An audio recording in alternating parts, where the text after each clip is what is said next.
Si clairement t'attends d'y voir clair avant d'avancer sur Parcoursup, cette vidéo elle est faite pour toi. Il y a beaucoup d'élèves qui me disent exactement la même phrase. Je préfère attendre avant d'y voir clair, avant de m'occuper de Parcoursup. Et si toi tu te reconnais là-dedans, je vais être très claire avec toi. C'est pas de la prudence, c'est justement ce qui te bloque. Tout d'abord, je me suis pas présentée, je me présente, moi c'est Clarisse, j'ai 19 ans et donc j'ai passé mon bac il y a maintenant 2 ans.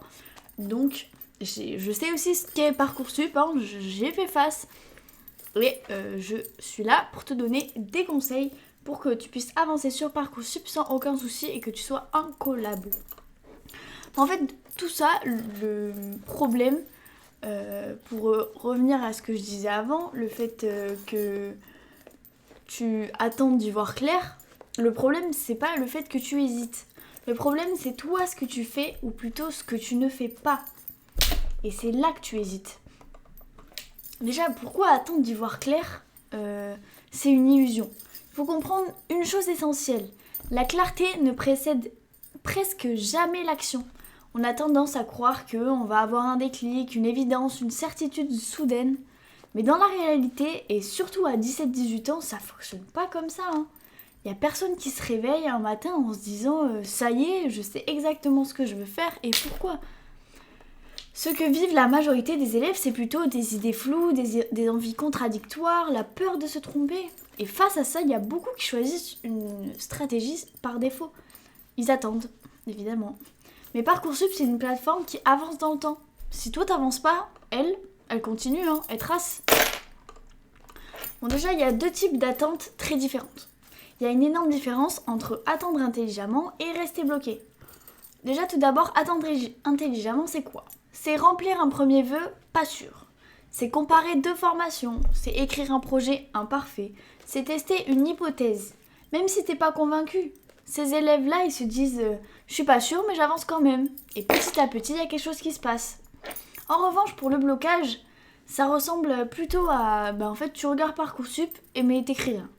Tu compares sans jamais vraiment trancher. Tu repousses en espérant un signe. Et plus le temps passe, plus la pression monte. Le paradoxe, c'est que plus tu attends, plus tu te mets en difficulté. Mais pourquoi Parcoursup, en fait, ça se comprend en marchant ? La vérité, c'est que Parcoursup, c'est un outil que tu comprends en remplissant des vœux, en lisant des descriptions, en essayant d'écrire ton projet, pas en réfléchissant dans ta tête. C'est en écrivant que tu te rends compte de ce qui te bloque, de ce qui te motive, de ce qui ne te correspond pas du tout. L'action, ça crée la clarté et pas l'inverse. Donc en fait, en gros, t'as pas besoin d'y voir clair pour avancer. T'as juste besoin d'avancer pour y voir clair. Et si jamais tu as besoin d'un cadre pour avancer justement sans te disperser, on a sorti un livre 7 jours pour trouver sa formation post-bac.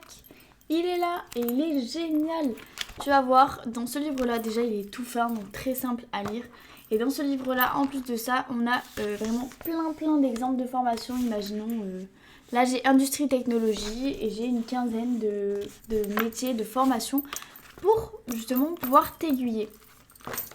Et donc en gros, il est disponible dans la description de la vidéo. Et si jamais il est même en promo sur le site d'Amazon, mais en version digitale. Si ça peut aider, si jamais.